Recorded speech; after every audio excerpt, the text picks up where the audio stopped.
ये हमारे श्रद्धा भाव की वजह से हम डालते हैं और यहाँ हम बहुत ज़माने से डालते हैं। अपने होश से तो हम डालते हैं, उससे पहले हमारे पिताजी डालते थे और परंपरा ये बराबर चली आ रही है। यही हम अपने बच्चों को सिखाते हैं कि तुम भी एक माला चढ़ाया करो जरूर।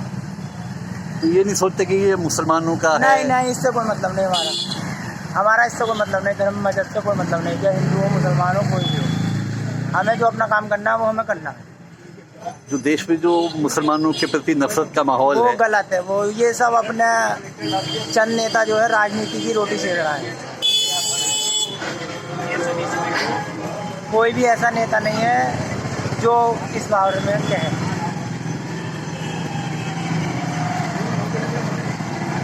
ये आपकी पत्नी भी आपके साथ देती है इस काम में? जी, बच्चे भी थे, उन्होंने भी माला चढ़ाई है।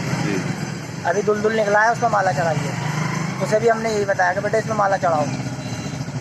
ये हर साल करते हैं आप? हर साल। अभी आप परसों देखना 9 मुहर्रम को जोड़ियाँ निकलेंगी इधर से बड़े दरबार से।